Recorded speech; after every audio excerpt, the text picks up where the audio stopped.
আপনি জাকেরকে ক্যাপ্টেন দিচ্ছেন, আগামী 3 ম্যাচ পর যিনি টিমে থাকতে পারবেন কিনা সেটা নিয়ে প্রশ্ন উঠবে।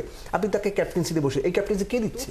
জাতীয় দলের ভেতরে প্রেফারেন্স, স্বজনপ্রীতি কিংবা ধরেন নেপোটিজম আমরা সহজে যেটাকে বলি, এটা আছে, এটা নিয়ে কোনো ডাউট নেই, এটা আছে। নইলে বাংলাদেশের ওয়ান অফ দ্য ফাইনেস্ট বা বেস্ট কিপার হয়েও সোহান জাকের আলী দলে থাকা অবস্থায় সোহান যখন কিপিং করতে পারেন না, আপনি যদি অস্ট্রেলিয়ান প্লেয়ার না হন, আপনি যদি ইন্ডিয়ান বা ইংল্যান্ডের মতো প্রফেশনাল ক্রিকেটার না হন, ওইরকম মেন্টালি প্রফেশনাল আমি বলছি, আপনাকে এটা মেন্টালি ইফেক্ট করবে।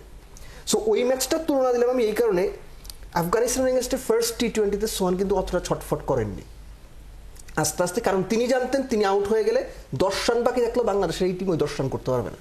তিনি ম্যাচটা শেষ করে বের হয়েছেন, কংগ্রেচুলেশনস টু সোহান। কিন্তু এই যে ড্রেসিং রুমের ইম্প্যাক্টটা, আপনি সোহান থাকায় জাকেরকে দিয়ে ওপেন করাচ্ছেন, আপনি জাকেরকে ক্যাপ্টেন দিচ্ছেন, আগামী 3 ম্যাচ পর যিনি টিমে থাকতে পারবেন কিনা সেটা নিয়ে প্রশ্ন উঠবে।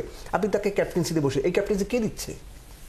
ড্রেসিং রুমের কোন কোচ তার নিজের দলের বা কোরামের প্লেয়ার হিসাবে আপনার জাকের আলীকে দিনের পর দিন প্রমোট করছেন? এই প্রশ্নগুলো আসবে, আগামীতে আসবে, অথবা 15 দিন পরে আসবে বা 7 দিন পরে আসবে, কিন্তু এই জিনিসটা আছে।